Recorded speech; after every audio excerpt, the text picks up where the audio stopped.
بلغ العلا بکمالہ کشف الدجا بجمالہ حسنت جمیع خصالہ صلوا علیہ وآلہ۔ درود شریف پڑھیں، اللہم صلی علی سیدنا مولانا محمد وآلہ وسلم۔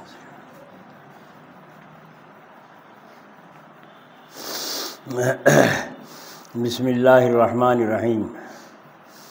پچھلے ہفتے میں مضمون یہاں چھوڑا گیا تھا کہ عالم کی صفات کیا ہیں۔ جو شخص زیادت علم کا طالب ہے اس کے اندر قناعتی شان اور توکلانہ شان، فراغت ذہنی، فراغت قلبی ہونا چاہیے۔ یہ چیز ضروری ہے جب آگے کو بڑھے گا۔ قناعتی شان ہو، توکلانہ شان ہو، فراغت ذہنی اور فراغت قلبی، وہ اپنی زندگی زیادت علم میں ہی صرف کر دے۔ یہ شخص صحیح معنی میں نائب رسول ہے، اور جس کے دل و دماغ میں بے چینی ہے، ذہنی سکون نہیں ہے، قلبی فراغت نہیں ہے، آمدنی کی فکر میں رات دن رہتا ہے، تو وہ نائب رسول نہیں ہو سکتا۔ اس کو چاہیے کہ تبلیغ احکام میں لگا رہے، عقائد کی بھی تبلیغ کرے، عبادات کی بھی تبلیغ کرے، معاملات کی بھی تبلیغ کرے، معاشرت کی بھی تبلیغ کرے، اور اخلاق کی بھی تبلیغ کرے۔ اب یہ آدمی الذین آمنوا وعملوا الصالحات کے ساتھ وتواصوا بالحق وتواصوا بالصبر کا مصداق ہے۔ تو میں یہ کہہ رہا تھا کہ جو شخص اچھی استعداد والا ہے، ذمہ داری کو سمجھنے والا ہے، امانت، ضمانت، دیانت کو جانتا سمجھتا ہے، اپنے کو اچھی طرح جانچ لے، پرکھ لے، اس کو علوم کی تکمیل کرنا چاہیے، مکمل کرنا چاہیے، زیادت علم میں لگنا چاہیے، افتاء وغیرہ سیکھنا چاہیے، مفتی کا کورس، ورنہ نہ سیکھے۔ اسی ذوق علمی کے ساتھ قلبی قناعت، توکل علی اللہ اور استغنا بھی ضروری ہے۔ قلبی قناعت، توکل علی اللہ اور استغنا بھی ضروری ہے۔ حرص و طمع سے نفرت ہو، ورنہ تو روپے کے لالچ میں غلط فتوے دے گا۔ ایسے آدمی کو مفتی بنانا حرام ہے۔ جہاں مفتی بنانے کا وجوب ہے وہیں حرام بھی ہے، کہ مفتی کا بنانا ایک کا واجب ہے، وہاں حرام بھی ہے۔ الغرض مفتی بنانے کے لیے ایسے کو داخل کرنا چاہیے کہ اس کی استعداد علمی بھی صحیح ہو، کہ مطالعے سے بے پڑھی کتاب کو بھی صحیح نکال لیتا ہو، نہ اس نے عالمگیری پڑھی، نہ قاضی خاں پڑھی، نہ شامی پڑھی، نہ در مختار پڑھی، مگر استعداد علمی ایسی وافر ہے کہ مطالعے سے مشکل مقام کو بھی حل کر لیتا ہے۔ بالخصوص اس زمانے میں تو مفتی کو بہت ذہین اور وافر استعداد والا ہونا چاہیے، کہ عجیب عجیب معاملاتی، معاشرتی حالتیں امت میں پیش آ رہی ہیں۔ اسی لیے اہل مدارس کو افتاء میں داخل کرنے کے لیے سخت امتحان لینا چاہیے۔ اس وقت بعض تجارتی صورتیں عجیب و غریب سامنے آ رہی ہیں، فتووں کو دیکھ کر حیرانی ہوتی ہے، یا اللہ یہ کیا قصہ ہو رہا ہے۔ تو اس زمانے میں تو استعداد علمی اور عجیب قسم کی ہونی چاہیے۔ یوں تو تمام مفتی ہیں مگر قیمتی نہیں، اور جو قیمتی ہے وہ ہر مستفتی کے ساتھ نہیں ہو لیتا، وہ کسی کا دباؤ نہیں مانتا۔ جب دنیا کا رئیس کسی کا دباؤ نہیں مانتا، ایک ہوتا ہے امیر مالدار، اور ایک ہوتا ہے رئیس نواب صاحب ریاست، دونوں کے مزاج میں زمین آسمان کا فرق ہوتا ہے۔ صاحب ریاست، رئیس اور نواب کسی کا دباؤ نہیں مانتا۔ رئیس کی ریاست کا یہ مزاج ہے کہ وہ رعیت کے فرد کے دباؤ میں نہیں آتا۔ تو رئیس اخروی، آخرت کا جو رئیس ہو اور امیر علمی ہو، بھلا وہ دباؤ میں کیوں آئے گا؟ اور جو دباؤ میں آ گیا وہ رئیس العلم نہیں، ضعیف العلم ہے۔ اس میں تحصیل علم کے ساتھ طمع، لالچ دنیاوی گھسا ہوا ہے۔ یہ لالچی ہے اس لیے دباؤ میں آتا ہے، ورنہ عوام کا دباؤ کا خاص لوگوں پر کیا معنی۔ دارالعلوم دیوبند میں اس میں مجلس جو شورا ہوتی ہے، شورا مشورہ کر کے طے کرتے ہیں، اس میں دیوبند کا ایک رئیس جو فاسق تھا اور سودی کاروبار تھا اس کا، اس کو شورا میں داخل کرنا چاہتے تھے کہ بڑا آدمی ہے، بڑا آدمی ہے۔ حضرت مولانا رشید صاحب گنگوئی رحمۃ اللہ علیہ سرپرست تھے دارالعلوم دیوبند کے، آپ نے منع فرما دیا کہ نہیں، اس کو نہیں لیا جائے گا۔ تو کچھ لوگوں نے مل جل کر عالموں نے درخواست دی کہ حضرت وہ ایک آدمی تو ہوگا، اور تو سب اپنے ہی اپنے ہوں گے، ایک آدمی کیا کر سکے گا؟ اس لیے ایک آدمی کا اس کے نہ ہونے سے شر پیدا ہو جائے گا۔ تو آپ نے فرمایا شر ہوگا ہونے دو، مدرسے کو تالا لگے گا لگنے دو، وہ ذمہ دار ہوگا، ہم ذمہ دار نہیں ہوں گے، ہمیں ایسے آدمی کو نہیں رکھیں گے۔ دو کیسا توکل تھا اللہ تعالیٰ، دباؤ تو نہیں مانا۔ حضرت جلال آبادی رحمۃ اللہ علیہ، اللہ ان کی قبر پر رحمت کی بارش فرمائے، ایک طالب علم کا اخراج ہو گیا مدرسے سے، تو بہت کوشش سفارش ہوئی، کسی کی نہیں چاہیے، پھر وہ قلعے والوں کو لائے، ان کے ذریعے سفارش کرائی، دباؤ بنایا، کیونکہ وہ ذمہ دار تھے پورے طریقے سے، مدرسے کے بھی، ان کے بھی، حضرت کے بھی، تو ان کو سفارشی بنایا۔ حضرت نے دیکھا یہ حالت ہے، اب انکار کرنا موقع کے مناسب نہیں ہے، تو حضرت نے فرمایا ٹھیک ہے، اگر آپ سفارش کرتے ہیں تو سفارش منظور ہے، مگر شرط کے ساتھ، اور وہ یہ ہے پڑھانے سے انکار نہیں، پڑھنے آ جایا کرے گا، اس کے رہائش کا اور کھانے کا انتظام آپ کریں۔ بس وہ سمجھ گئے کہ حضرت کو رکھنا مقصد ہے ہی نہیں، وہ کون کرتا اتنے طالب علموں کا کھانے کا اور رہنے کا انتظام کون کرتا؟ تو ختم، قصہ ختم ہو گیا۔ لیکن حضرت نے بات مانی نہیں، تو فرمایا جو عوام اپنی خواہشات پوری کرنے کے لیے دباؤ مالی ڈال کر فتویٰ حاصل کر لیتے ہیں تاکہ سرخرو ہوں کہ میں نے فتویٰ لے کر یہ کام کیا ہے، ایسے عوام لائق ملامت ہیں، ملامت کے لائق ہیں۔ اور وہ مفتی جو دباؤ میں آ کر فتویٰ دے دے، رئیس العلم نہیں ہے، علم کا مالدار نہیں ہے، وہ امیر العلم نہیں ہے، غریب العلم ہے۔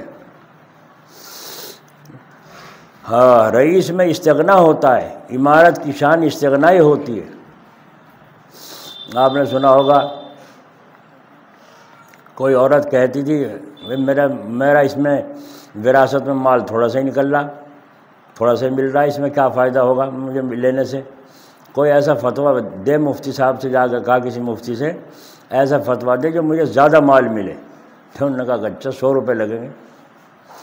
کہا 100 ہی دوں گی، اس زمانے میں 100، اب کہا 100 ہی دوں گی، 100 روپے دے دیے اور فتویٰ دے دیا۔ اگلے دن انہوں نے فتویٰ کیا دیا کہ ما اغنا عنہ مالہ ما کسب، جو کچھ بھی مال و دولت ہے سارا ماں کا ہے، سارا ماں کا ہے۔ کہ دیکھ ایسا فتویٰ دیا، دنیا کا کوئی مفتی کاٹ نہیں سکتا، جو کچھ بھی مال و دولت ہے سارا ماں کا، ماں کا سب۔ تو یہ فتویٰ اس نے دے دیا، 100 روپے لے لیے، لیکن فتویٰ تو فتویٰ نہیں ہے، دیوار پہ مار دینے کے قابل فتویٰ ہے۔ تو یہ کون ہے؟ رئیس العلم نہیں ہے، علم میں کے مالدار نہیں ہے، غریب العلم ہے۔ رئیس میں استغنا ہوتا ہے، جو آدمی رئیس ہوتا ہے علم کا اس کے اندر سمندر جوش مارتا ہے، امارت کی شان استغنائی ہوتی ہے۔ جو دولت مند رئیس نہیں ہے، امیر نہیں ہے، وہ تجارتی زراعتی طور پر دولت کی فراوانی کی وجہ سے دولت مند بن گیا، پیسے زیادہ آئے، آمدنی زیادہ ہوئی، مالدار بن گیا۔ اس کا مزاج رئیسانہ اور امیرانہ نہیں ہوتا، اس کا مزاج طامعانہ اور حریصانہ ہوتا ہے۔ تو پیسے کی فراوانی اور ہے، ریاست کی فراوانی اور ہے، منصب خدا دادی اور ہے، اور جو خود حاصل کر کے منصب کو اختیار کر لے وہ اور ہے۔ جس کو خدا دادی منصب ہوگا اس کا دماغ عجیب شان رکھتا ہوگا، وہ خود حاصل کردہ منصب والے کے دماغ کی شان نہیں ہو سکتی۔ اس نے تو کھینچا تانی کر کے کشاکشی سے دولت لٹا کر ایک منصب لے لیا، عہدہ لے لیا، لیکن اس کا دماغ تو خود لالچی ہے۔ آپ تو علماء اکرام ہیں، آپ کو تو اشارے کافی ہیں، العاقل تکفیہ الاشارہ، وہ تو پہلے ہی سے لالچی ہے، اب آ گیا منصب اور عہدہ اس کے ہاتھ میں، تو اس نے خرچ ہی اس لیے کیا ہے کہ ادھر دو ادھر لے لو۔ جب منصب مل جائے گا، 2-4 آدمی پاس آ کے بیٹھیں گے، وہ ادھر سے لیتے رہیں گے، ادھر کو دیتے رہیں گے۔ حضرت مولانا اسد مدنی صاحب رحمۃ اللہ علیہ، اللہ ان کی قبر پر رحمت فرمائے، جب اس نے امریکہ نے اس پہ عراق پہ قبضہ کر لیا اور اس پر چاروں طرف سے بم برسائے سارے مسلمانوں کے حکومتوں کے دستخط کروا کے کہ یہ بھائی بھائی ایک ہو جائیں گے، پھر تو دستخط کروا لیے، پہلے بندھن ڈال لیے جب ان کے ساتھ دیا۔ تو اس سے پہلے عراق نے کویت پر حملہ کیا۔ جب کویت پر حملہ کیا تو کویت نے امریکہ کو بلایا، کسے بلاتا تو کسی میں دم تھا نہیں۔ امریکہ نے کہا جب آ سکتا ہوں جب تم سارے دستخط کر کے دو، سارے بھائی جب آؤں گا۔ انہوں نے سب، سعودی نے، عراق نے، سب جتنے تھے سب نے دستخط کر کے دیا، ہاں غلط ہے، جسے عراق کو صدام حسین کو پکڑو اور صحیح کرو۔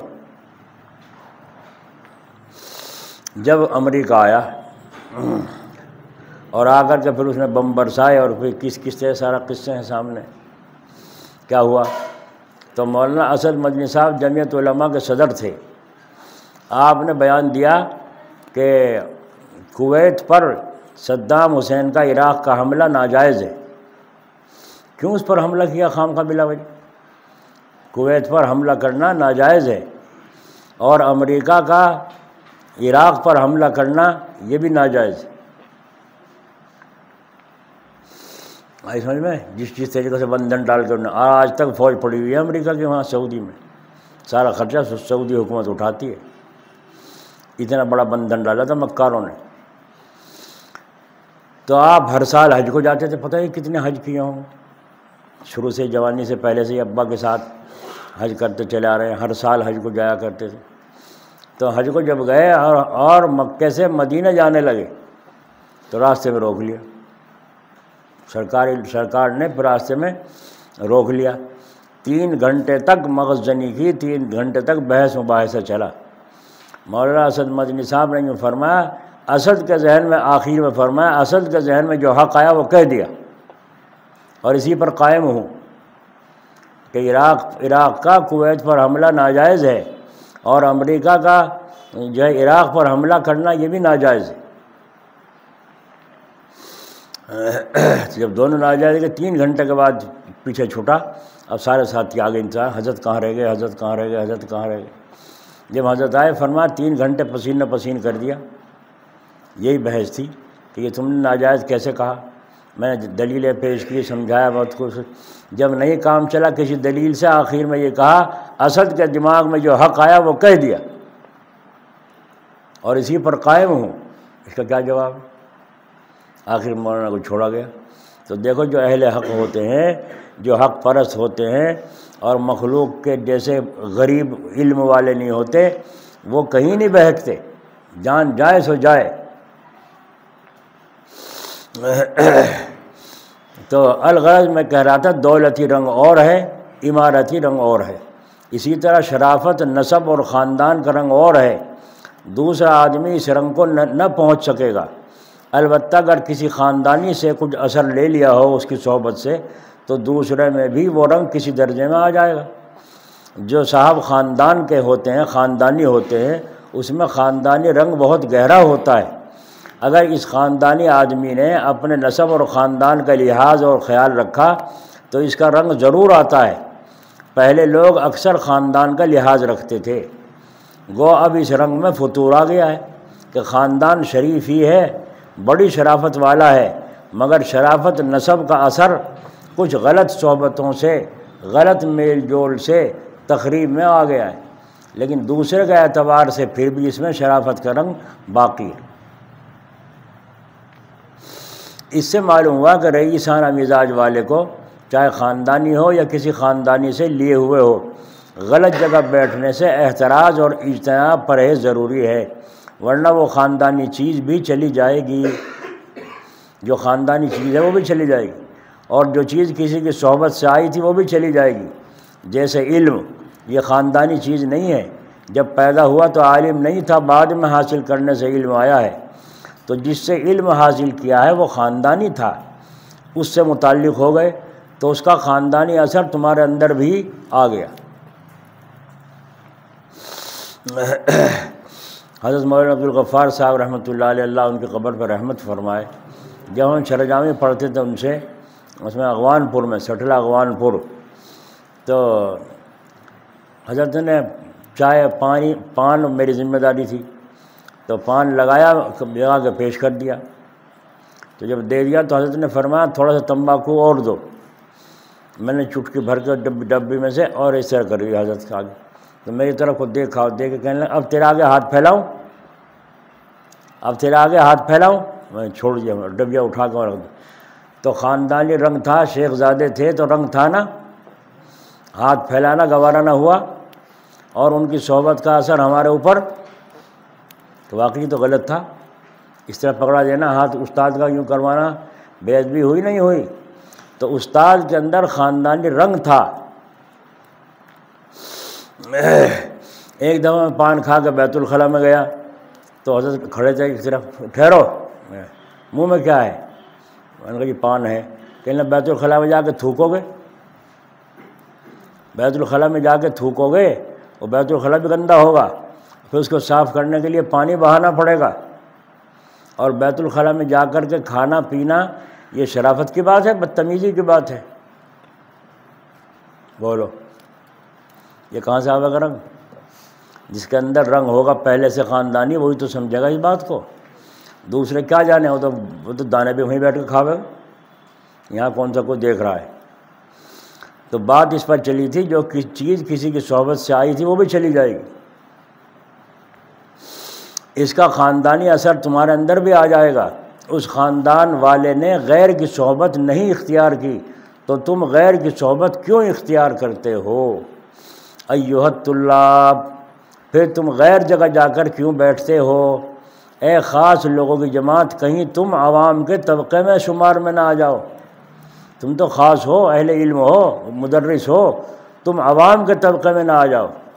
جہاں عام لوگ کھڑے تھے راستے میں، ایس کریم کھا رہے تھے، کچھ کھا رہے تھے، تم بھی ان کے ساتھ جا کھڑے ہو کے کھانے لگے، تم میں اور ان میں کیا فرق رہ گیا؟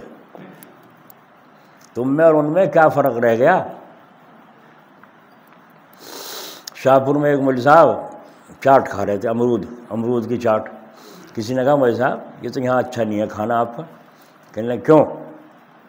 دلیل پیش کر دی، یہی تو فرق ہے، قرآن کہہ رہا مال ھذا رسول یاکل الطعام ویمشی فی الاسواق، یہ کیسا نبی ہے کھاوے بھی بازاروں میں چلے پھرے بھی؟ جو کہاں کی آیت کہاں فٹ کر دی، کہاں کی آیت؟ علم ہے مگر علم ناقص ہے، صحبت غلط ہے، ورنہ عالموں کا اس طرح سے سڑک پر کھڑے ہو کے کھانے کا کیا کام؟ نہیں سمجھے؟ ارے سمجھے نہیں سمجھے؟ تم عالم ہی ہو، مسلمان تو ہو، اسلام کا تو لحاظ ہونا چاہیے نہیں ہونا چاہیے؟ کوئی کیا کہے گا، چلے جا رہے ہیں سڑک پہ، کوئی بیڑی میں گھونٹ مارتے جا رہے ہیں، دھواں اٹھتا جا رہا ہے جیسے ریل جا رہی ہو، یہ انسانیت ہے، شرافت ہے؟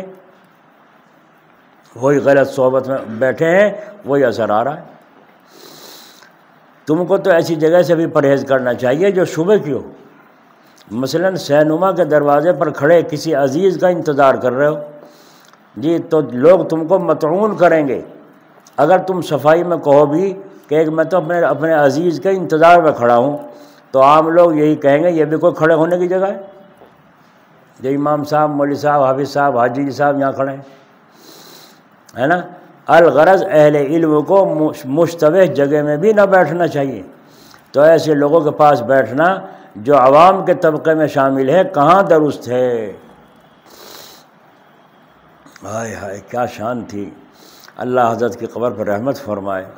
بھورے خان صاحب تھے وہاں جلال آباد میں، بڑے زمیندار آدمی تھے، تو حضرت وہاں سے گزرے تو خان صاحب نے تواضع کی، تو مسکرا کے حضرت چلے گئے، جا کے بیٹھ گئے۔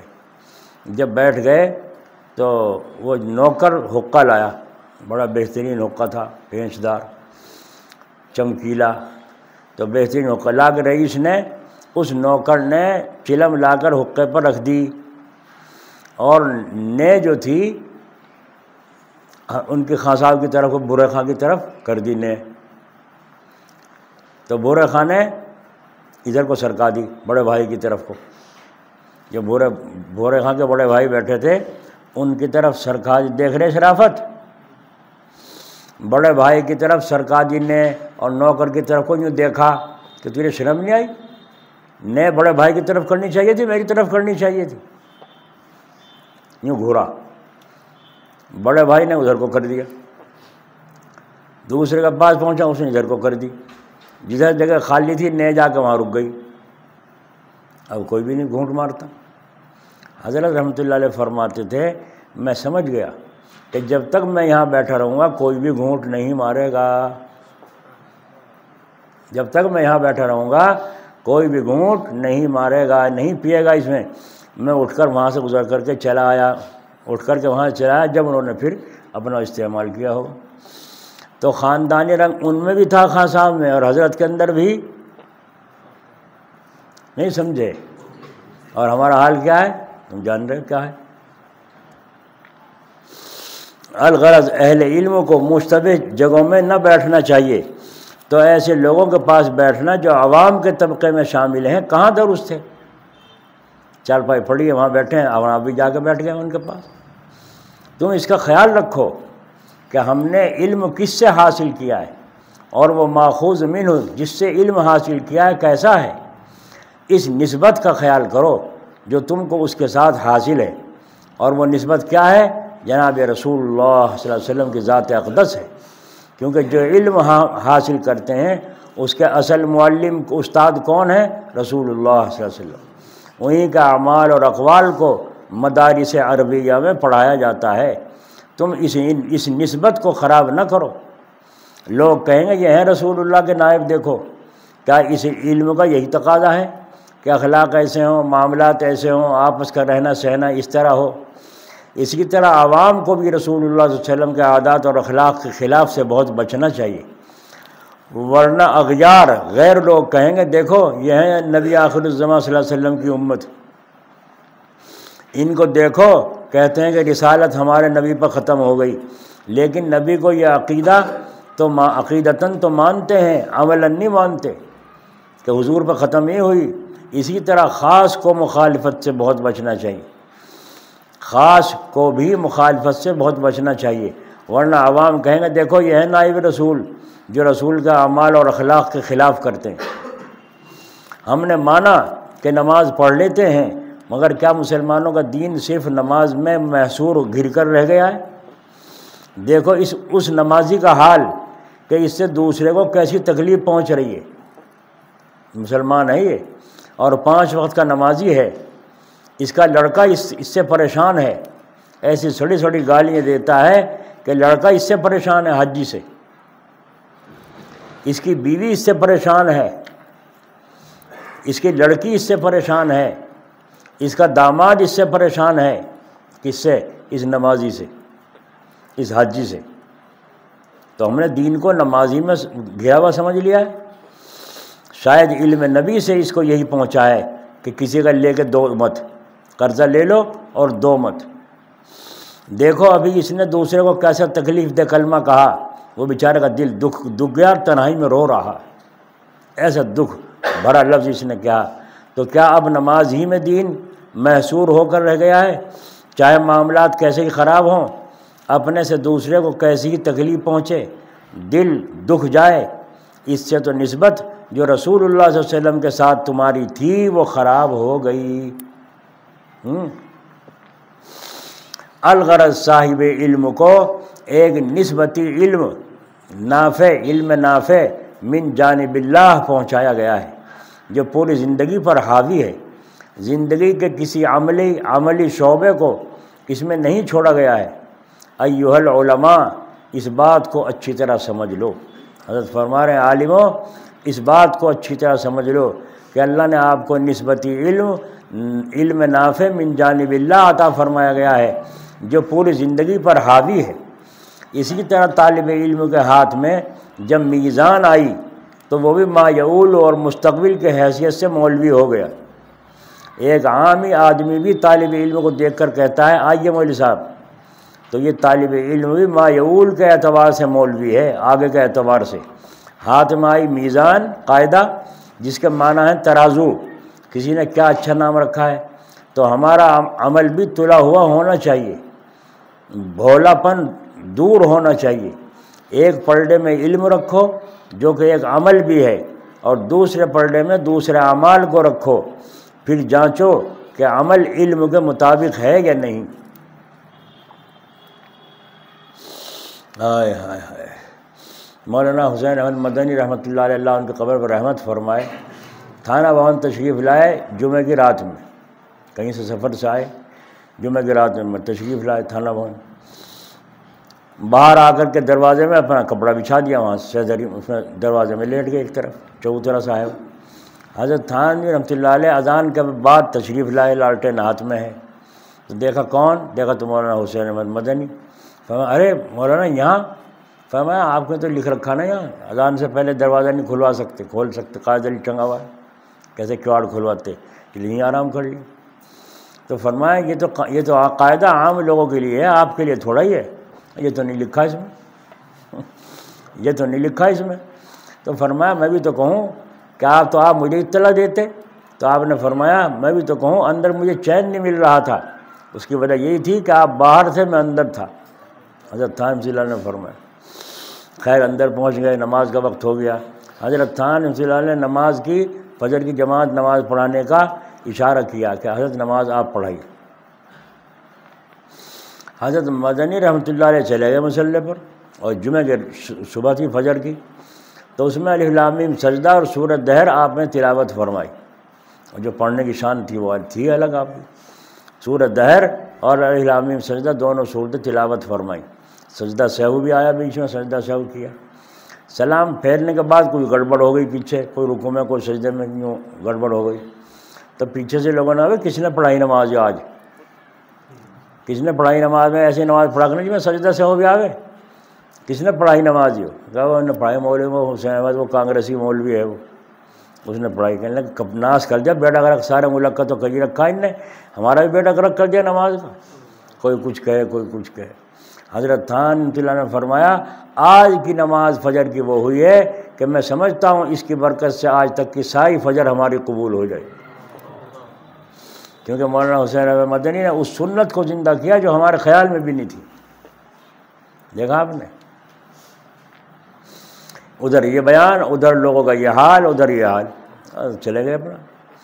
جب چلے گئے تو پتہ چلا فلاں مرید نے یوں الٹی سیدھی باتیں کہی، حضرت سے آگے معافی مانگی۔ حضرت نے فرمایا میرے سے نہیں، ان سے جا کے معافی مانگو دیوبند جن کی شان میں گستاخی کی ہے۔ وہ وہاں گئے، جا کے کہا حضرت آپ نے فجر کی نماز پڑھائی تھی، مجھے ہمیں پتہ نہیں تھا اور ہم نے زبان سے کچھ الٹا سیدھا لفظ کہہ دیے، ہمیں معاف فرمایا جاؤ معاف ہے، جاؤ معاف ہے۔ آئے آگے کہا حضرت معاف کر دیا انہوں نے، تو اب آپ بھی معاف فرما دیجیے۔ یہ کہا تھا تم نے، ہم نے یوں کہا ہے، یوں تو نہیں کہا، اور پھر کیسے معافی؟ واپس جاؤ اور جا کے یوں کو ہم نے ایسے ایسے لفظ کہے تھے، اور جب وہ معاف کرنے پھر آنا، پھر دیکھوں گا مجھے معاف کرنا ہے یا نہیں پڑھنا۔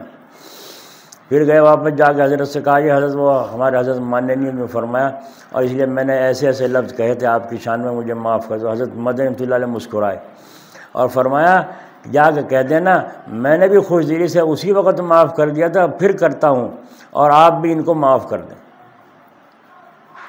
دیکھا نائب رسول کا اخلاق۔ اور ہم کیا کہیں کہ ناک تو کٹ سکے، جان تو جا سکے، معاف نہیں کر سکتا۔ یہ نمازی ہے یا حاجی ہے یا پاجی ہے؟ یہ ہے نائب رسول صلی اللہ علیہ وسلم کے حالات اور ان سے تعلق رکھنے والوں کے حالات۔ پھر جانچو کہ عمل علم کے مطابق ہے یا نہیں۔ اگر دونوں پردوں کا وزن برابر ہے تو سبحان اللہ، ورنہ تم خود سمجھ لو کہ کیا ہے۔ میں یہ کہہ رہا تھا طالب علم کو مایعول کے اعتبار سے مولوی صاحب کہہ دیا جاتا ہے، ابھی مولویت پڑھی نہیں۔ بمبئی میں ایک مسافر خانہ حاجیوں کے ٹھہرنے کے واسطے ہے۔ جب پانی کے جہاز سے حج کو جایا کرتے تھے تو حجاج اس مسافر خانے میں جا کے ٹھہرتے تھے۔ اب تو سنا ہے کہ دہلی سے براہ راست ہوائی جہاز سے سفر ہوتا ہے، اس وقت بمبئی سے پانی کے جہاز سے سفر ہوتا تھا۔ وہاں کلی سامان ڈھونے کے لیے لگے رہتے تھے۔ جو صاحب حج کرنے کے لیے جاتے تھے وہ کلی ان کو حاجی صاحب کہہ کر پکارتے تھے۔ جو مہمان خانے میں ٹھہر رہے ہیں ان کو کلی حاجی صاحب کہہ کے پکارتے تھے۔ حاجی صاحب جہاز کا وقت ہو گیا ہے، حاجی صاحب میں کھانا کھانے جا رہا ہوں، تو ابھی ان حاجی صاحب نے حج نہیں کیا، مگر وہ کلی حاجی صاحب کہہ کے پکار رہا ہے۔ تو یہ حاجی صاحب کہنا وہی مایعول کے اعتبار سے ہے، وہ کلی بھی مختصر المعانی اور منطق میں کلام کر رہا ہے، حالانکہ اس نے نہ مختصر المعانی پڑھی نہ منطق، لیکن وہ بھی ان اصطلاحات میں کلام کر رہا ہے، کیونکہ علوم محاورات لسان سے ہی مدون کیے جاتے ہیں۔ الغرض یہ قاعدہ ہے، جو کسی کام کو شروع کر دیتا ہے تو اس کو مایعول آگے کے اعتبار سے اس کام کی مخصوص صفت کے ساتھ موصوف کر دیا جاتا ہے۔ تو اس حاجی نے بھی سفر حج شروع کر دیا، پاسپورٹ بھی ہو گیا، ارادہ حج کی وجہ سے حاجی ہو گیا، اور اگر کہیں احرام باندھ لیا اور مرے گا تو حدیث شریف میں آتا ہے ایسا حاجی قبر سے احرام باندھے ہوئے اٹھے گا۔ تو مایعول کے اعتبار سے قلی کہہ رہا ہے حاجی صاحب، حالانکہ حج نہیں کیا ہے۔ ایسے ہی ہم بھی میزان پڑھنے والے کو مولوی صاحب کہتے ہیں۔ آؤ مولوی صاحب، جب عوام کی طرف سے جیسے وہاں خطاب حاجی کا ہوا تھا، یہاں خطاب مولوی صاحب کا مل گیا، تو طالب علم کو کس طرح رہنا چاہیے، ہے نا؟ مولا والا ہو کر رہنا چاہیے یا مولی والا ہو کر رہنا چاہیے؟ مولی جانتے ہو، مولی کھانے کی۔ جب اس کو مولوی کا خطاب مل گیا، اسی طرح لڑکا حفظ کرنے لگا تو اس کو حافظ جی کا خطاب۔ تو جب یہ لڑکا حافظ جی اور میزان والا مولوی صاحب کہے جا رہے ہیں تو اس عنوان کا کیا تقاضا ہے؟ یہی تقاضا ہے کہ اس کی زندگی میں تقویٰ طہارت آنا چاہیے۔ سڑکوں پر کھڑے ہوئے موبائل کان میں لگا ہوا ہے، حافظ جی کے مولانا صاحب کے بات کر رہے ہیں، موقع محل ہوتا ہے۔ حضرت عمر رضی اللہ عنہ نے دیکھا ایک مرد عورت راستے میں بات کر رہے تھے، آ کے ایک درہ مارا اس مرد کے ایک درہ مارا، فرمایا اس سے کیوں بات کر رہا ہے، اس عورت سے کیوں بات کر رہا ہے؟ انہوں نے کہا حضرت یہ میری بیوی ہے، اس سے بات کرنے میں کیا گناہ ہے؟ اچھا تیری بیوی ہے، اچھا پھر یہاں راستے میں کھڑے ہو کے بات کیوں کر رہے ہو، جس سے دیکھنے والوں کو شک پڑتا ہے کہ نہ کسی نام محرم سے بات کر رہا ہے؟ اور اس نے کہا ہم مسافر ہیں، یہاں کے نہیں ہیں، ہم مشورہ کر رہے ہیں کہاں ٹھہریں، کہاں کو جاویں، کیا کریں، یہ مشورہ کر رہے ہیں۔ تو حضرت عمر رضی اللہ عنہ کو احساس ہوا کہ تو نے بغیر تحقیق کیے ہی ان مسافروں کے درہ مار دیا۔ تو حضرت نے فرمایا لو یہ درہ لو، اپنا بدلہ لے لو، لو یہ درہ اور اپنا بدلہ۔ تو علم کا تقاضا تھا نہ تھا، یہ مار دیا تو مار دیا، یہ تو ہمارے بائیں ہاتھ کا کام ہے۔ پولیس والا ہو اور ایسی حرکت کرے معافی مانگ لے، نہیں ہو سکتا۔ تو انہوں نے کہا میں نے حضرت آپ کو معاف کر دی۔ جب معاف کر دیا، جب آگے تشریف لے گئے تو کیا یہی تقاضا ہے؟ اس زندگی میں تقویٰ طہارت آنا چاہیے۔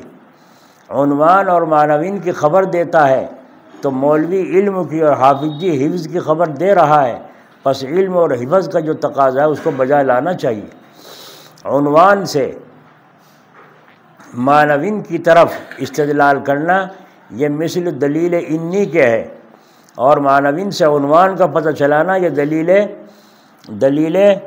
لمی کے مثل ہے۔ دلیل لمی، دلیل انی، یہ استدلال کے دو طریقے ہیں جن کو علماء جانتے ہیں۔ دھواں دیکھ کر سمجھ لینا کہ آگ موجود ہے، یہ دلیل انی ہے، اور آگ دیکھ کر پتہ لگا لینا کہ یہاں دھواں بھی ہے، یہ دلیل لمی ہے۔ اصطلاح منطق میں اول کو استدلال اور ثانی کو تعلیل کہتے ہیں۔ اسی طرح مسلمان جو ترجمہ ہے مسلم کا، تمہارے واسطے حق تعالیٰ نے پہلی کتابوں میں اور اس کتاب قرآن کریم میں نام کیا رکھا ہے؟ مسلم۔ کیا نام رکھا ہے؟ کس نے رکھا؟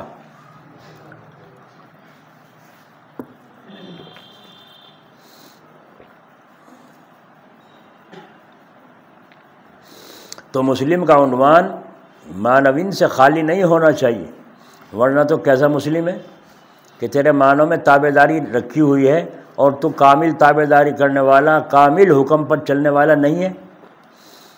اذان ہو چکی، لوگ نماز کو جا رہے ہیں، تو یہاں بیٹھا ہوا ہے۔ تو اے مسلم، تیرا عنوان اپنے معنوین یعنی تابعداری کو چاہتا ہے۔ اب اپنے کو جانچ لو کہ میری نسبت کیسی ہے، اور کہیں میں بدنام کنندہ تو نہیں ہوں، عنوان کیسا ہے اور معنوین کیا ہے؟ ایھا الطلاب، غور کیجئے، جب چلتے ہیں تو کتاب بغل میں ہے، لہٰذا اس کا اثر دل میں ہونا چاہیے۔ اے میرے عزیز بچوں، طالب علموں، اپنے کو پہچانو کہ آپ کون ہیں، کس طرح رہنا چاہیے۔ تمہارے ساتھ فصل لگ گئی ہے، فصل کھیت کی نہیں، فصل امتیازی، کہ کفر سے ہٹ کر تم مسلم ہو اور مسلم کے بعد مولوی ہو۔ یہ مولویت تمہارے لیے فصل امتیازی ہے۔ فصل منطق کی اصطلاح ہے، اس سے مراد وہ کلی ذاتی ہے جو ایسی جزئیات کے لیے بولی جائے جن کی حقیقت ایک ہو اور دوسروں سے اس کو الگ بھی کرے، جیسے ناطق کہ سب انسانوں کی ذات میں داخل ہے اور غیر انسان یعنی بیل بکری وغیرہ سے انسان کو الگ بھی کرتا ہے۔ یہ امتیازی شان۔ تو اس علم کا اثر قلب میں اور قلب سے جوارح ہاتھ پاؤں میں آنا چاہیے۔ من حیث المسلم اور من حیث المولوی، جوارح میں سنجیدگی، متانت، وقار اور دل میں حلم، ایثار، فتوت، توکل، قناعت وغیرہ صفات حسنہ قلبیہ روحانیہ آنے چاہیے۔ یہ فصل علم جوں جوں بڑھتی جائے گی، فصل قلبی اخلاق حسنہ سے بڑھتے چلے جائیں گے۔ جتنا عالم پرانا ہوگا اتنا ہی کام کا ہوتا چلا جائے۔ اسی فصل امتیازی کی وجہ سے حشر کے میدان میں حق تعالی کافروں سے فرمائیں گے وَامْتَازُوا الْيَوْمَ أَيُّهَا الْمُجْرِمُونَ، اے کافروں تم آج کے دن مومنوں سے جدا ہو جاؤ۔ جیسے دنیا میں تم مومنوں سے جدا رہے، یہاں بھی جدا رہو۔ تو اسلام فصل امتیازی ہے، یعنی فرق پیدا کرتی ہے یہ فصل۔ اس نے شرک سے جدا کر دیا۔ اسی طرح شرک خفی بوئے ریا یہ بھی نہ ہونا چاہیے، بس توحید خالص ہو۔ کیسی توحید خالص؟ ایسی کہ اللہ تعالیٰ کے ناموں میں سے ایک نام نافی بھی ہے، تو اس نافی نے کلمہ طیبہ کو لا سے شروع کیا، جس کے معنی نفی کہیں، انکار کہیں۔ تو یہ توفیق الہی سے آپ حضرات کی برکت سے نیا عنوان ہے۔ تو اس ذات نافی نے کلمہ طیبہ کو لا کے ساتھ شروع کر کے اشارہ فرما دیا کہ اے مومن، تیرے اندر سب سے پہلے غیر اللہ کی نفی ہونا چاہیے، انکار ہونا چاہیے۔ اس بات پھر دیکھا جائے گا، پہلے تو انکار کر، اللہ کے علاوہ دوسرے کا انکار کر۔ پہلے تو شرک کی جڑ کاٹ کہ کوئی نہیں ہے، کوئی نہیں ہے، سب کی جڑ کاٹ دے۔ اس بات ثبوت تو پھر دیکھا جائے گا۔ تو لا نفی کو کہہ کر یہ مومن بھی غیر اللہ کے لیے نافی ہو گیا، قلب کے اندر بھی نفی اور زبان پر بھی نفی، تو پھر غیر اللہ کی طرف ذرہ برابر بھی مائل ہونا کیسا؟ سبحان اللہ، اللہ تعالیٰ توفیق عطا فرمائے۔ بادشاہ نے لوگوں کو جو مسلمان تھے ان کو سمجھایا، نہیں مانے۔ جب نہیں مانے تو بادشاہ نے کہا کڑھائی چڑھاؤ تیل کا، کھدے لگ گئے تیل میں، کہ جو خدا کو مانتا ہے، ایک خدا کی پرستش کرتا ہے، وہ ہاتھ اٹھاؤ۔ ہاتھ اٹھائے، جو ہاتھ اٹھائے اسے پکڑے کڑھائی میں ڈال دے، وہ گرتے اس میں پکوڑا ہو جائے۔ ایک عورت کو کہا کہ یہ اسے لاؤ پہلے، اس کے نرمانے سے ہو سکتا ہے ان مردوں کے دل بھی نرما جائیں۔ اس عورت کو کہا وہ عورت لا الہ دل میں رچائے ہوئے تھی، اس سے کہا کہ بول، ایک خدا کو چھوڑتی ہے، ہمارے بادشاہ کو سجدہ کرتی ہے نہیں کرتی، خدا مانتی ہے؟ اس نے کہا کہ نہیں مانتی۔ انہوں نے کہا بچے سے ہاتھ دھوئے گی؟ کہا کچھ بھی ہو۔ بچہ چھین لیا اس سے اور چھین کر کڑھائی میں پھینک دیا، ڈالتے کے اندر پتہ نہیں چلا بچہ کا کہاں گیا۔ عورت کلیجہ پکڑ کر نیچے بیٹھ گئی، صدمہ تو صدمہ ہی ہوتا ہے، نیچے بیٹھ گئی۔ جب نیچے بیٹھ گئی اور کہا اس کو بادشاہ نے اب اس عورت کو پوچھو، اگر مانتی ہے تو ٹھیک ہے، ورنہ بھی اس کو پکڑ کے اسی میں دھکا دے دو۔ جب اس عورت کا ہاتھ پکڑ کے کھینچنے لگے، وہ پیچھے کو کھینچنے لگی، اندر سے بچہ اوپر کو ابھرا اور اس کڑھائی کا کنا پکڑ کر جیسے ٹھنڈے پانی میں نہا رہا ہو، اس طریقے سے کنا پکڑ کر یوں کہا اماں بے فکر ہو کے چلی آؤ، یہاں تو بڑے مزے ہیں۔ اللہ اکبر، جو پہلے گرے مسلمان ہو تو پکوڑا بن گئے، ختم ہوئے۔ اللہ تعالیٰ کو اس عورت کے اس ایمان کی برکت دکھانی تھی، کہ تیرا ایمان کتنا مضبوط ہے، اور تجھے ہم تسلی دے رہے ہیں اس موت کے تیل سے گھبرا مت، اس کے اندر اللہ نے جنت چھپا رکھی ہے، یہ دروازہ ہے، یہ دروازہ ہے۔ تب آپ اندازہ لگائیے، یہ ہے زبان پر بھی نفی ہو تو پھر غیر اللہ کی طرف ذرہ برابر بھی مائل ہونا کیسا؟ یہ خلاف توحید ہے۔ پلڈی کی ایک کسانی نے حضرت مولانا حامد حسین صاحب رحمۃ اللہ علیہ کو خط لکھا کہ شادی ہے یہاں ہمارے رشتہ داروں میں سسرال میں، اگر جاؤں تو دین چھوٹتا ہے اور نہ جاؤں تو برادری چھوٹتی ہے، خاندان چھوٹتا ہے، توڑ پیدا ہوتا ہے، میں کیا کروں؟ تو حضرت نے جواب میں لکھا کہ ایک ہی راضی ہو سکتا ہے، بس یہ جواب تھا، ایک ہی راضی ہو سکتا ہے، یعنی یہ تو اللہ کو راضی کر لو یا برادری کو۔ تو ایمان کہیں کا نام ہے؟ بولو بھائی، قبر کے اندر کوئی ساتھ دے گی برادری؟ یہ تو مٹی ڈال کے ہاتھ جھاڑ کے وہیں سے وہیں واپس ہو جائیں گے، آگے کون جائے گا؟ آگے کون جائے گا؟ اس کے واسطے مر رہے ہو، اس کے واسطے کھپ رہے ہو، برادری کی ناک کٹ جائے گی۔ تو اس کو فرماتے ہیں مومن بھی غیر اللہ کے لیے نافی ہو گیا، یہ خلاف توحید ہے، ذرہ برابر بھی کسی کی طرف مائل ہونا۔ اسی لیے حق تعالی شانہ ارشاد فرماتے ہیں وَلَا تَرْكَنُوا إِلَى الَّذِينَ ظَلَمُوا فَتَمَسَّكُمُ النَّارُ، اے مسلمانوں تم ظالم لوگوں کی طرف مائل نہ ہو، کہیں تم کو دوزخ کی آگ نہ لگ جائے۔ دیکھو کیا بات کہی، فتمس، تمہیں چھو نہ جائے، دوزخ کی آگ نہ چھو لے، کہیں ان ظالموں کے ساتھ نہ ہو۔ یہاں مفتی قاظم صاحب رحمۃ اللہ علیہ، اللہ ان کی قبر پر رحمت فرمائے، تشریف لائے، وہ اس کے باپ کا انتقال ہو گیا، یتیم بچے تھے، انہوں نے ناشتہ کا انتظام کیا، حضرت نے منع بھی کیا، نہیں مانے، رکھ دیا جا کر بیٹھ کے دسترخوان پہ، تو سب لوگ اپنا کھانے لگے۔ تو حضرت مفتی صاحب نے اس طرح ہاتھ ڈال کے اس میں انار کے 2-3 دانے یوں کر کے اٹھا کے فرمایا اس سے جاؤ پانی لاؤ، اور یہاں منہ کی طرف کو ہاتھ کیا، وہ تو پانی لینے گیا لڑکا، آپ نے ہاتھ نیچے کر کے وہ دانے اس میں ڈال دیے، میں دیکھ رہا تھا برابر میں غور سے، ایک دانہ بھی منہ میں نہیں جانے دیا۔ اور ان لڑکوں کو کیا معلوم ہوا حضرت مفتی صاحب نے ہمارے یہاں ناشتہ کیا ہے، اور دیکھنے والے سارے کہیں گے دسترخوان پر بیٹھے تھے، ناشتہ کیا ہے، مگر ایک دانہ بھی اللہ کے ولی نے نہیں کھایا ہے۔ کیوں؟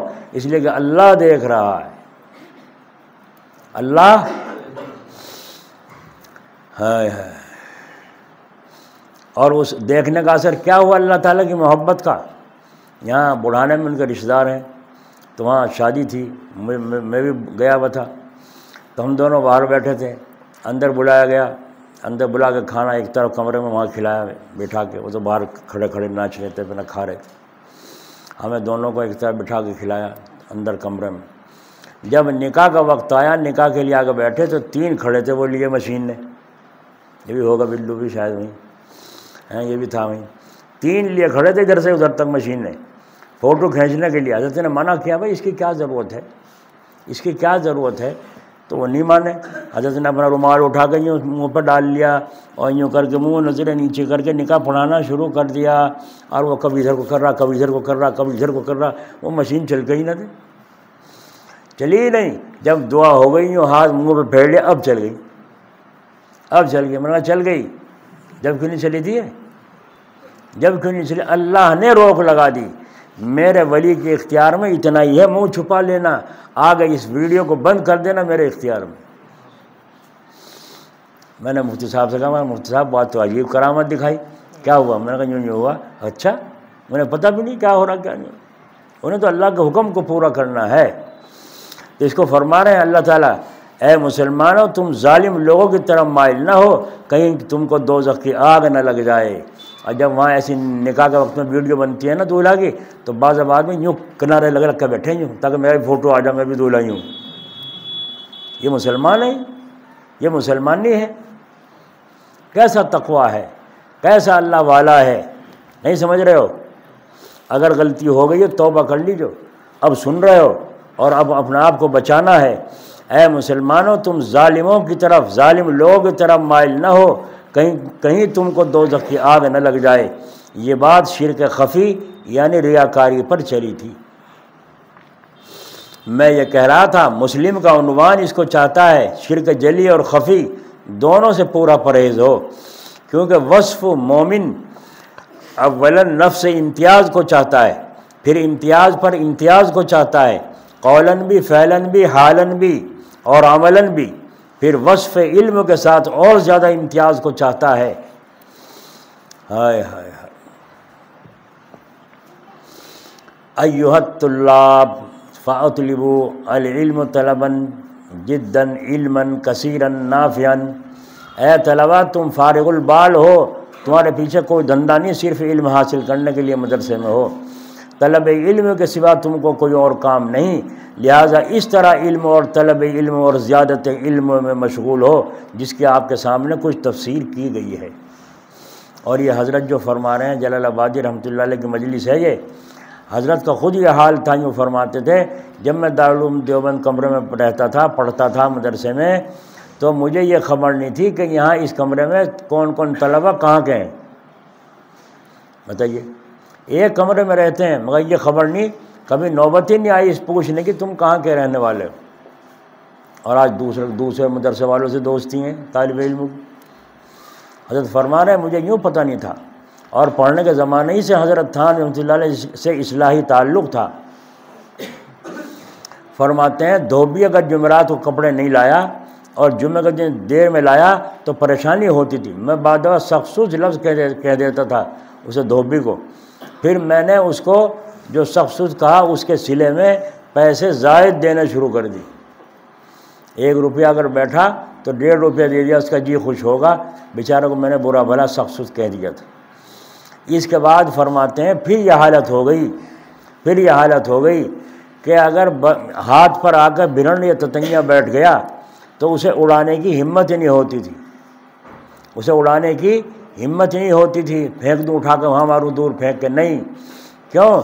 اللہ کی مخلوق ہے، اللہ ہی اسے پال رہے ہیں، اللہ کے حکم کے بغیر آ کے یہاں نہیں بیٹھی، کیونکہ اللہ کے حکم کے بغیر ذرہ بھی پتہ بھی حرکت، تو میرے ہاتھ پر آ کے بیٹھی ہے، اللہ کی مخلوق ہے، اللہ تعالیٰ نے اس کو پالا ہے، اللہ ہی کے حکم سے یہاں آ کے بیٹھی ہے، کاٹے گی بھی تو اللہ کے حکم سے۔ آ رہی سمجھ میں؟ مریدو کس کس کے مرید ہوئے بیٹھے ہوں گے، ہے نا؟ یہاں میں اب سوچیں حضرت، اب سوچا زیادت علم کا بڑھانا، اب سوچا اسے اڑاؤں یا نہ اڑاؤں، علم کیا کہتا ہے؟ موذی ہے، تکلیف دینے والی چیز ہے، اور اللہ کے رسول صلی اللہ علیہ وسلم نے فرمایا تکلیف دینے والی چیز سے پہلے اسے ختم کر دو، تمہیں تکلیف نہ پہنچا دے، برن تتنیاں ہو پہلے ہی مار دو، کہیں کاٹ نہ لے، ہے نا؟ سانپ آ گیا نماز توڑ کے اس کو مارو کہیں کسی کے کاٹ نہ لے، تو حدیث شریف یوں کہہ رہی ہے، اور میرا دل کیا کہہ رہا ہے؟ اللہ کی مخلوق ہے، کیسے ماروں، کیسے اڑاؤں؟ یہ اصلاح کا رنگ تھا، رحم دل میں ایسا پیدا ہو گیا، اصلاح کا رنگ تھا، اور وہ شریعت کا رنگ تھا، اور علم کو بڑھانا ہے، اب علم کو اس میں انطباق جوڑ کیسے کروں، سمجھ میں نہیں آیا۔ حضرت تھانوی رحمۃ اللہ علیہ کو فوراً خط لکھ دیا، وہاں سے جلال آباد تھانہ، اگلے دن وہاں سے روانہ ہو گیا، خط پہنچ گیا، اس میں کیا لکھا حضرت ہے؟ فرمایا دوسرے کو بتلا دیا کرو، یوں نہیں کہا مار دو، کیوں؟ اگر یوں کہیں مار دو تو جو علاج چل رہا ہے، اصلاح چل رہی ہے دل و دماغ کی، وہ ختم ہو جائے گی، اور اگر یوں کہیں کہ تم مار دیا کرو تو وہ ختم ہو جائے گی اصلاح، اور اگر یوں کہیں اڑا دو اور نہ اڑاؤ اور اس نے کاٹ لیا تو تکلیف پہنچے گی۔ اس لیے حدیث بھی اور اصلاح بھی دونوں چیزوں کو حکیم نے جمع کر دیا، اور فرمایا دوسرے کو بتلا دیا کرو، دوسرے کو جب بتاؤں گا چھوڑے گا وہ تو مارے گا، یوں کر کے مارے گا ایک دم سے، ہے نا؟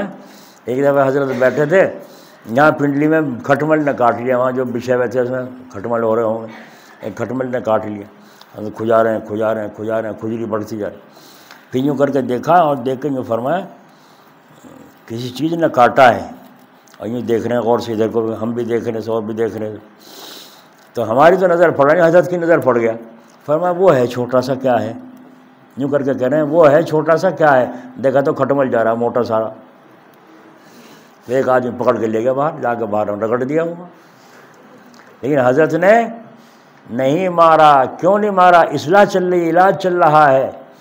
جب چاولوں کو منع کیا ہے تو چاول کا ایک لقمہ بھی وہی اثر کرے گا، ایک پلیٹ بھی وہی اثر کرے گی۔ تو ہمیں بنانا ہے، حکیم الامت چاہتے ہیں مسیح الامت بناؤں، اور مسیح الامت جب بنے گا جب میری پوری اطاعت کریں گے۔ اور مسیح الامت پھر کیسے بنے؟ اللہ اکبر، ایسے بنے۔ عشاء کے بعد عربی طالب علم اور افریقی طالب علم کمرے میں آ جایا کرتے تھے، تو حضرت ان کو انگلش میں بحث کرا کرتے، بعض سوال جواب، وہ انگریزی میں سوال کرتے، جواب دیتے۔ کبھی وہ افریقی سوال کرتے ہیں، ان کی تو زبان انگریزی، تو وہ انگریزی میں سوال کرتے ہیں، ہندوستانی اور دوسرے ملک کے لوگ جواب دیتے ہیں انگریزی میں، تو سوال جواب کرتے گھنٹہ آدھ گھنٹہ اس میں خرچ ہوتا تھا حضرت کا۔ اس کے بعد پھر حضرت کو رخصت کر دیتے تھے اور اپنا بھی آرام فرماتے تھے، اور یوں فرمایا کرتے تھے 11 بجے لیٹوں، 12 بجے لیٹوں، کبھی بھی لیٹوں، انشاءاللہ تعالیٰ 2:30 بجے ہمیشہ آنکھ کھل جاتی ہے، کبھی اس کے خلاف نہیں ہوتی۔ اور یوں فرماتے تھے، ہمارے بڑوں نے یہی دعا کی تھی اللہ تعالیٰ سے، اللہ میری نیند کو گھٹا دے، میری عبادت کو بڑھا دے۔ یہ دعا کی تھی امام ابو حنیفہ رحمۃ اللہ علیہ کے استاد نے، کہ اللہ میری نیند کو گھٹا دے اور میری عبادت کو بڑھا دے۔ 2:30 بجے اٹھ جاتے تھے۔ تو حضرت فرماتے ہیں میں نے ایک دفعہ سوچا، جب 2:30 بجے ہمیشہ اٹھتا ہوں تو میں وتر تو تہجد میں پڑھنا چاہیے مجھے۔ اس دن میں نے وتر پڑھا نہیں، عشاء کے بعد چھوڑ دیے، اس دن آنکھ ہی نہیں کھلی، رات کو آنکھ ہی نہیں کھلی۔ یعنی اللہ تعالیٰ نے تنبیہ فرمائی، تم نے اپنے اوپر گمان کیوں کیا، میں اٹھ جاؤں گا، وہ تو ہم اٹھاتے ہیں، تم کون ہو اٹھنے والے؟ تو میں ختم کر دی، آج آنکھ ہی نہیں کھلی۔ یہ تھا حضرت کا مقام۔ تو جب وہ سب چلے گئے، حضرت جی اٹھ کر بستر پر تشریف لے گئے، تو جا کے دیکھا لحاف کے اوپر، سردی کا زمانہ ہے، لحاف کے اوپر بلی گھر کی پلی سو رہی ہے۔ حضرت نیچے پیچھے ہٹ گئے اور اپنی جگہ آ کر کے بیٹھ گئے، وہی چادر جو تھی وہ اوڑھے۔ بلی کے اٹھنے کا انتظار ہے، بلی اٹھتی نہیں، حضرت جی بستر پر جاتے نہیں، یہاں تک کہ تہجد کا وقت ہو گیا اور وضو کر کے نماز میں مشغول ہو گئے، بلی ایسی خراٹے لے کے سوئی سردی میں لحاف کے اوپر، وہ نہیں اٹھی۔ دیکھا تربیت، دیکھی تربیت۔ یہاں بڈھا حاجی جھوٹا لیے جا رہا ہے اور بوجھ لاد رکھا دنیا بھر کا، اور چڑھائی آ گئی تو مار رہا دبا کے لٹو سے، منہ نکال رہا ہے، منہ پھاڑ رہا ہے، بجا رہا ہے لٹھی حاجی۔ جب کیسا حاجی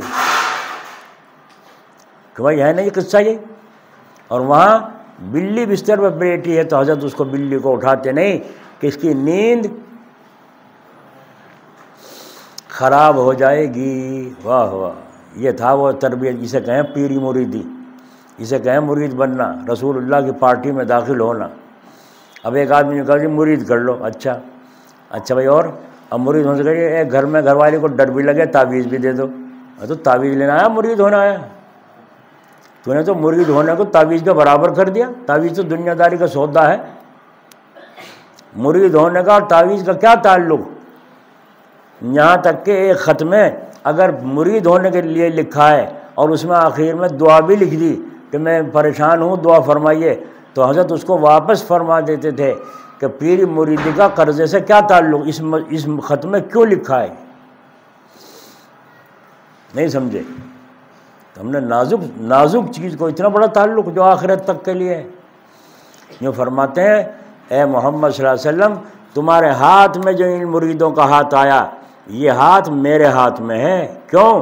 ید اللہ فوق ایدیہم، کہ تمہارے ہاتھ کے اوپر اللہ کہہ رہے ہیں میرا ہاتھ ہے۔ بتاؤ، ایسا تعلق نازک اللہ سے جڑ رہا ہے اس مرید کا، اور یہ مرید یوں سمجھ رہا ہے سرسری۔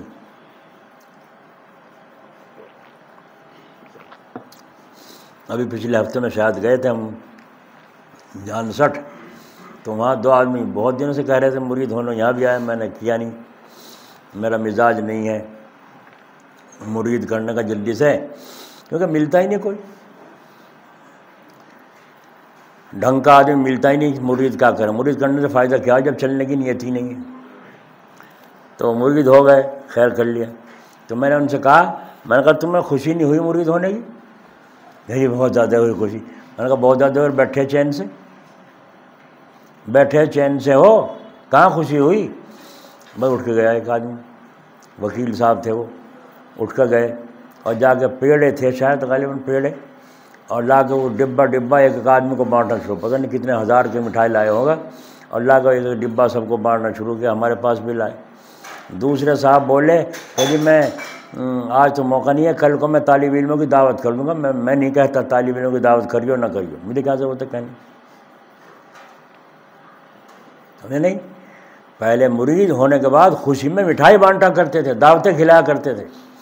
ہم وہاں گئے دلی، حافظ معراج الحق صاحب رحمۃ اللہ علیہ، اللہ ان کی قبر پر رحمت فرمائے، نقش بندی، تو وہاں جب ذکر کی مجلس سے فارغ ہوئے، میرا بیان ہوا، دعا ہوئی، اس کے بعد کہا کھانا وہاں ہوگا ہوٹل میں، وہاں سب کے سب چلے گئے، ہم بھی چلے گئے۔ بہترین قسم کی بریانی، بہترین قسم کا زردہ، بہترین قسم کا قورمہ، اور نان بھی غضب کے ذائقے دار، اور سب کھا رہے ہیں مستی کے ساتھ۔ ہمارے ساتھ ایک داروغہ بھی تھے، وہ کہنے لگے جی زندگی میں کھانے بہت کھائے مگر ایسا ذائقہ دار کھانا نہیں کھایا جیسا یہ۔ میں نے پوچھا بھائی یہاں دعوت کیسی ہے ہوٹل میں؟ یہ انہوں نے کہا یہ حضرت کے حلقے میں داخل ہوئے ہیں، یعنی مرید ہوئے ہیں، اس خوشی میں سارے مہمانوں کی یہاں ہوٹل میں دعوت کر دی۔ دیکھا آپ نے، یہ آج مرید ہوئے گجا کے بیٹھ گئے، مرید ہو جائے، اسے کیا قدر ہے، کیونکہ مشقت کچھ اٹھانی نہیں پڑی، چکر لگانے نہیں پڑے۔ ہاں سگائی اگر ہو جاوے تو دیکھو کیسے لڈو بانٹتے ہیں سگائیوں میں، سگائیوں میں سے لڈو بانٹیں گے، مرید ہونے میں کوئی ضرورت نہیں ہے۔ بٹراڈے کے خان صاحب وہ لڈو کے ٹوکرے، 2 ٹوکرے لے کر کے حضرت خان رحمۃ اللہ علیہ کے پاس تشریف لائے، مرید ہونے کے لیے نوکروں کے سر پر ٹوکرے رکھے ہیں۔ دیکھ لیا حضرت نے، فرمایا خان صاحب کیسے؟ کہ جی آج بیعت ہونے آیا ہوں، آپ نے فرمایا تشریف۔ اچھا، وہ دیکھ لیا ٹوکرے کیا، ان میں کیا ہے کہ لڈو ہیں، مرید ہونے کے بعد یہ بٹیں گے، تقسیم ہوں گے۔ نوکر سر پر رکھ کے لائیں۔ حضرت نے فرمایا اتنا تکبر اس کے اندر بھرا ہوا ہے، بڑائی، کہ نوکروں کے سر پر ٹوکرے رکھ کے لایا ہے، یہ بڑائی کی بات ہے۔ حضرت نے فرمایا بھائی مجھے تو جلدی ہے، مجھے کاندلے جانا ہے، کاندلے چلو میرے ساتھ، اور وہاں چل کر دیکھیں گے، موقع ہوگا تو انشاءاللہ وہاں بیعت کر لوں گا۔ اب نوکروں نے سر پر وہ اٹھائے لڈو کے ٹوکرے، کاندلے پہنچ گئے۔ حضرت اس کام میں مصروف رہے۔ وہاں سے فارغ ہونے کے بعد جب چلنے لگے تو حضرت نے فرمایا او ہو خان صاحب، وہ تو یاد ہی نہیں رہا بات، میں کام میں مصروف ہو گیا، اب دن جانے جا رہے ہیں، وہاں چلیے، وہاں دیکھا جائے گا، وہاں دیکھا جائے گا۔ خان صاحب سمجھ گئے اور فرمایا حضرت میں سمجھ گیا ہوں۔ کیا سمجھے؟ فرمایا اے ٹوکرے یہاں رکھ دو، تم جاؤ، نوکروں کا جاؤ، اور ٹوکرے میں اب اٹھا کے چلوں گا، آپ جھنجانے جاؤ، شاملی جاؤ، بنت جاؤ، کہیں بھی جاؤ، میں آپ کے ساتھ ساتھ چلوں گا، دونوں ٹوکرے میرے سر پہ ہوں گے۔ حضرت نے فرمایا بس مجھے کوئی دوڑانے کی ضرورت نہیں، جو مقصد تھا وہ علاج ہو گیا، آؤ یہیں بیعت کرتا ہوں۔ تو تکبر جس کے اندر ذرہ برابر ہوگا، جہنم سے پیچھے چھوٹنے کا نہیں اس کا۔ تو اتنی بڑی بیماری نکال لیں حضرت تھان کی، معمولی بات ہے یہ؟ بولو بھائی معمولی بات ہے؟ بہت بڑی بات۔ بہرحال اس طرح علم اور زیادت علم میں مشغول، شغل بحق کے ساتھ رہو، شغل بحق یعنی اللہ تعالیٰ کے ساتھ شغل رکھو، جڑ جاؤ۔ حق کہتے ہیں پوری سچی، پکی، کذب جھوٹ سے خالی، باطل سے ممتاز چیز کو۔ حق کہتے ہیں پوری سچی، پکی، کذب سے جھوٹ سے خالی، باطل سے ممتاز چیز کو کہتے ہیں۔ تو علم میں شغل بحق کے ساتھ مشغول ہو، متانت اور سنجیدگی کا اہتمام ہو۔ ہم چلے جا رہے ہیں جوتے پہن کے، تو وہ ایک جوتا کھسر کھسر کر رہا تھا، پیروں میں نیچے چل رہا تھا، تو ہمارے دادا مرحوم نے کہا پیر اٹھا کے چلو، یہ سنت کے خلاف ہے، پیر اٹھا کے چلو۔ یہ کھسر کھسر کر کے نصیرن دائی تھی وہاں بیچاری، ایک نصیرن دائی تھی مشہور، وہ چلے تھی جب سڑک پہ کو سارے محلے میں خبر ہو جاتی نصیرن دائی آ رہی، کیونکہ ایسے کھڑکے تو تھے نہیں، تو وہ ایسی چلا کرتی سڑک پہ کو، اس کے جو جوتے تھے وہ کھڑکا بہت کرتے تھے، تو یہ کہیں ایسے چل رہا ہے جیسے وہ نصیرن دائی چلا کرے، جوتا اٹھاؤ پیر سے اور اٹھا کے طاقت کے ساتھ رکھو، یہ اللہ کے رسول کی سنت ہے۔ اور چپلوں کو جوتوں کو کھسرا کے چلنا، یہ شرافت متانت کے خلاف، سنجیدگی کے خلاف ہے۔ نہیں سمجھ میں آئی؟ ہاں، حضرت مرزا مظہر جان جانا رحمۃ اللہ علیہ کے پاس قاضی جی ان کا دوست کو ناک صاف کرنے کی پڑنے کی تھوکنے کی پڑی ضرورت، چلے اٹھ کے حضرت کے پیچھے سے نظر پڑ گئی، شلوار کا ایک پائچہ اوپر ایک نیچے، بس مرزا صاحب تو سر پکڑ کے بیٹھ گئے۔ ارے قاضی جی کہ تمہارے ساتھ کون ہیں؟ کہا جی میرے دوست ہیں۔ فرمایا تمہارا اس سے گزارا کیسے ہوتا ہوگا؟ اس کے پائچے تو دیکھ لے، ایک پائچہ اوپر ہو ایک نیچے کو، اسے اتنا بھی سلیقہ نہیں ہے کہ پائچے کا کس طرح ہونے چاہیے، برابر ہونے چاہیے یا اوپر نیچے ہونے چاہیے؟ اور پائچوں کے پھیر ہوتے ہیں، آدھے آگے آدھے پیچھے، سڈول برابر ہونا چاہیے یا سارے کے سارے پیچھے ایک کے پیچھے ایک کے آگے کر لو؟ یہ سلیقہ ہے؟ بولو، آئی نہیں سمجھ میں؟ شاید آئی نہیں سمجھ میں؟ نہیں تو سمجھ تو آئے، بس لا الہ الا اللہ بھائی ہوتے بھائی آئے، سمجھ اور کچھ بھی نہیں آتی۔ یہ آتی ہے نا، یہ ساری چیزیں اسلام نے سکھائی ہیں۔ احسان مانو مذہب اسلام کا، قرآن و حدیث کا، کہ ہم کو ایسی مبارک زندگی عطا فرمائی ہے۔